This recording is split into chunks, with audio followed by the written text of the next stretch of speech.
বিরোধীরা মনোনয়ন পেশ না করা বিনা প্রতিদ্বন্দ্বিতায় জয়ী হল তৃণমূল প্রার্থীরা। দক্ষিণ দিনাজপুর জেলার গুড়াইল গ্রাম পঞ্চায়েতের ভাদ্রাইলে অবস্থিত মাদার টেরেসা সংঘ বহুমুখী সমবায় সমিতির 16 আসনেই জয়ী হয়েছে তৃণমূল কংগ্রেস। সংঘের ভোট ঘিরে চলতি মাসে মনোনয়নপত্র জমা হয়।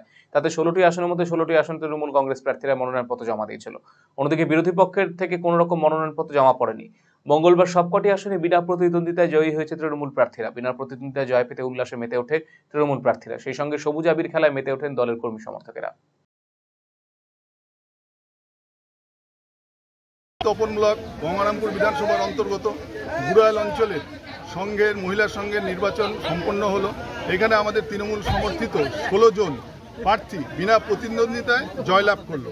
এ থেকেই বোঝা যাচ্ছে যে 8 নম্বর অঞ্চলের গুড়াল অঞ্চল আমাদের তৃণমূল কত শক্তিশালী। এখানে বিজেপি কিছু অপপ্রচার চালাচ্ছে, সেগুলো আমরা আমাদের নেতৃত্ব এবং কর্মীর সঙ্গে আমরা আলোচনা করে তার যাতে প্রয়োজনীয় মোকাবিলা করা যায় সেই প্রচেষ্টা আমরা চালাচ্ছি। বিরোধীরা এখানে প্রার্থী দিতে পারলো না কেন? বিরোধীরা এখানে এতই দুর্বল যে এরা এখানে শুধু না, ওরা কোনো জায়গাতে কোনো অঞ্চলে ওরা প্রার্থী দিতে পারছে না।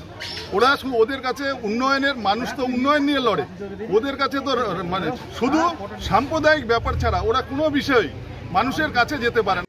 রায়গঞ্জবাসীদের জন্য সুখবর, যারা দীর্ঘদিন ধরে জয়েন্টের ব্যথা এবং হাড়ের সমস্যায় ভুগছেন তাদের জন্য রায়গঞ্জ দিশারিতে আসছেন আর.এন. টেকর হাসপাতালের জয়েন্ট রিপ্লেসমেন্টে ভারত বিখ্যাত অস্থিরোগ বিশেষজ্ঞ doctor Barun Dutta, MD, DNB.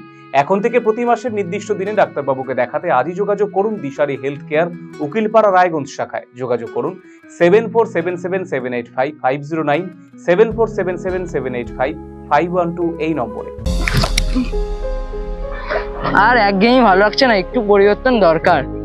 পরিবর্তন অবশ্যই দরকার, তবে শিকড়কে আগলে রেখে। শুনছি এবার নাকি পরিবর্তন হচ্ছে। তাই? কোথায় হচ্ছে পরিবর্তন?